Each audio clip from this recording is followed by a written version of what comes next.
cheating and keeping my questions. All right. I don't know how best to do this. Hey guys, welcome to another video. Thanks for joining today. Today I'm going to do a talk with a good friend of mine. He's a big member of the trail community, my friend Tom Monte. He has been running trails for, I don't know, 4 or 5 years probably. About 5 years. And but he's a big part of it. He works at Trailhead Running Supply with me. He leads the group runs. He takes on big challenges with trail races, never afraid of a challenge, whether they always work out successfully or not. He does a great job answering questions and helping newer runners, for sure. Very knowledgeable and about to work on a coaching certification as well. I think so, yeah. Anyway, so I just wanted to ask Tom a few questions. Tom, how did you get started running? Well, I never really ran as a kid. I mean, as a kid, I was very active. I played soccer growing up. And then, in high school, I think I ran one season of track, and I think the mile was my deal. But other than that, I mean, it was just, and also growing up, I rode bikes. My dad and I rode bikes a lot. We did some bike packing throughout East Texas. So I was pretty athletic. I just never was competitive in running. And, joined the Marine Corps, did a lot of running in the Marine Corps, and then did some mountain biking when I lived in California, raced it as an amateur. And yeah, that's it. I mean, that was pretty much active lifestyle. Yeah, active lifestyle, but running was never, never something that I focused on or ran competitively. Oh, and my very first marathon I did when I was in the Marine Corps, stationed out at Camp Pendleton, not really formally trained for it, just thought, hey, I'm a Marine, I can do a marathon. So me and a buddy went and did the LA Marathon in LA. I think I did, so I was in my early 20s, so I think it was a 4:05 or 4:10 marathon. And, that was the only competitive run I'd ever done. So I hadn't done any halves or anything. So anyway. So that was probably close to 30 years ago, right? Yeah, you're aging me. I'm sorry. That's all good. How did you get started doing ultra marathons? Ultra marathons, I was introduced to ultras, kind of started in 2018. I was very overweight. I think I was about 215 pounds. I was going through a divorce. Mentally, physically, I was just out of shape. And through life, I knew what it felt like to be healthy, and I didn't feel right. So I just decided, hey, I'm going to start running. And really with not much direction, I started doing a lot of run. I do a lot of walking and then run. Like I'd maybe walk a couple of minutes, then run a couple of minutes. And then there's a guy I worked with who was a marathon runner, and he was very encouraging to me. And I would go out and run at Irwin Park in McKinney. Kind of was introduced to the dirt dirt running there. And one time I went out and ran 9 miles, and it felt great. And so I was talking to him about it. He goes, "Oh man, so I'm gonna go out and do it again." He goes, "Go further." He goes, "You can go further." I said, "Really?" He said, "Yeah." So I ended up doing a half marathon on dirt by myself, and kind of, got bit by the bug. Not ultras, but I love the dirt, love being out in nature. And so, let me think, from there, I just kept running further and further. And in 2020, my brother, who's also an ultra runner, has kind of always been inspired by the things he's done. Stephen Monte, he's part of the Dallas Dirt Runners community. Kind of on a hiatus right now, but he rucked the Run in the Rose back in 2020, and I went out and volunteered. And that at that point, that's when I was introduced to the trail running community. I mean, if you really want a good introduction to trail running, volunteer at a local race. It's just amazing. The community is just, there's nothing like it. So volunteered there, and then immediately signed up for my first ultra. immediately after volunteering out at Running the Rose, I signed up for Jackalope Jam, which is a trail racing over Texas race, and signed up for the 24-hour. And I think I actually met you. I might have met. I think I met. I'm not sure. I didn't meet you at Running the Rose when you were there. It's very, very possible, but because I spent a lot more time, I think I just remember Jay. And so, yeah, I ended up doing, I stopped at 20 hours. My goal was to get a buckle. So I made it to 60, I think it was 68 miles.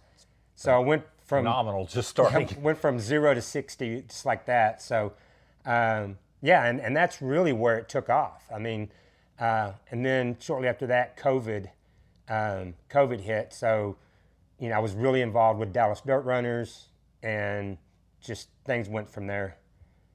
Awesome. Do you think your history as a Marine has influenced your running or your ultra running? Yeah, I think it has. In the Marines, it's like nothing's impossible. That attitude. I mean, and the training and just the mental training that went with it has really helped. Yeah, I mean I do think that's kind of my upbringing. I mean, my mom's the way she raised me was kind of the nothing's impossible. She was she worked for Zig Ziglar, so kind of very positive. Kind of grew up in that positive environment. So yeah, but all in all, yeah, I think the Marine Corps, the mindset that it instilled within me has really helped. Okay, and I know your most recent race was the Possum's Revenge, and I know it didn't go quite the Yeah. way, but you've had successes there before. So I was wondering, can you tell us some of your history with Possum's Revenge and talk maybe about what went wrong this year? Yeah. So I mean, going into Possums, I was on a high note as far as Possums goes, because I've run it. This will be my third. This was my third attempt at the 69 mile. Actually, finished 2 69 miles previously with Possums, got my buckles. Going into this, I was like, okay, I'm ready for my third buckle. What could go wrong? I've done it before. The 100K-ish distance seems to be my sweet spot. So kind of went into it, thinking I got this done. And so no rain. I mean, I've had some history with running in some events that had a lot of rain, and so they had rain during the week. But going into it was going to be hot, and humid too, right? Hot and humid. And I was thinking, I can deal with the heat. I did the Habanero 100K, Habanero 100K in 2021, and it was one of my best. But this time, the heat was just thrown at us. I mean, we've had a lot of rain, so a lot of the training has been in cooler temps. But I was just kind of went into it just thinking, yeah, I got this, no problem. Well, first loop was awesome. It was actually, I PR'd my first loop from my first loop last year, about 5 or 6 minutes, but I wasn't pushing it. I did a run walk protocol, did 5 minutes run, 30-second walk. Everything was going good, came through that first loop, 17 miles, and I was feeling great. And then the sun started coming out and started coming up over the hills. And right around probably 22, 23 miles, I wasn't feeling it. And I was like, I'm gonna call it, So I ended up, my plan was to make it back to the main aid station, but I ran into one of the volunteers, and she was out on the trail doing something, and basically ended up calling it at 25 miles. And it was, at the time I was thinking, yeah, this is the right thing to do. But then obviously as time goes by and the days go by, I think, man, I could have done more. But you always second guess it, but it is so hard, these races, when it just first gets hot and we're not used to it. And then because I hung around and watched people finish and coming through, and I was thinking, people, there are a lot of people dropping, but there were some people out there that were not going to give up. And that's kind of my never give up attitude. And the other thing about this was one of the first DNFs where I didn't time out. I just called it and said, I'm done. And that was the thing that kind of bit me the hardest, was not just keep going until I couldn't go anymore, because I still had more in me. Yeah. What have you learned from your successes in running? Well, I mean, lately I haven't had. I mean, Hasn't had a lot? it's been, and I don't want to say it hasn't been successful, but I've had a couple of DNFs that have kind of, they really, and I guess going back to the DNF at Lake Murray and the DNF at Grasslands, those were ones that I timed out. So, Both ones where there was a lot of rain. yeah, a lot of rain, a lot of mud, and it didn't hurt as much as this one did. I mean, I'm over it. I've licked my wounds, but but if you look at my my ultra sign up, I've had some successes. I did Run in the Rose, a Blaze Trails race, Run in the Rose, in January, and that was one of my best 100Ks. It was 66 miles, and I did awesome. And so that was, I was feeding on that. And then even, after that, going into Grasslands and DNF in there, I still felt great. I made it to 70 miles. I timed out. I did the best I could. I mean, there's some things I look back that I need to change, and I'm going to change. But, it's one of those things is you can't let success get to your head. And I think it might have a little bit, because, my training, I could do better in my training for sure. You've been doing well, though, in your training. You've been PRing a lot of training runs and stuff, too. Yeah, but I still think that there's things I need to change. More periodization in my training.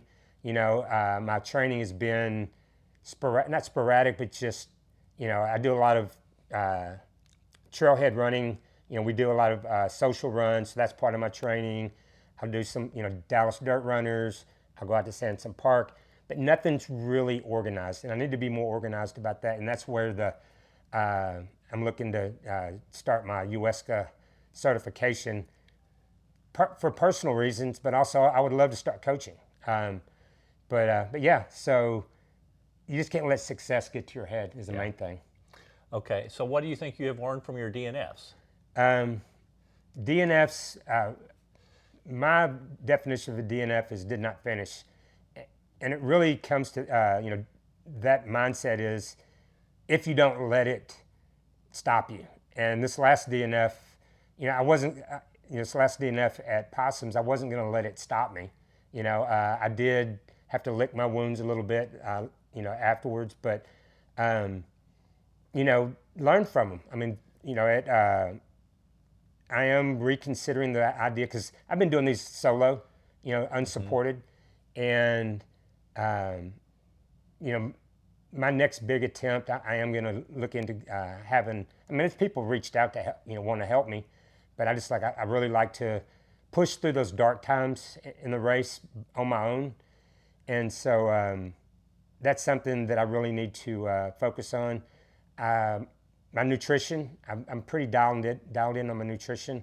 I had a great race at Run in the Rose, and my nutrition was dialed in.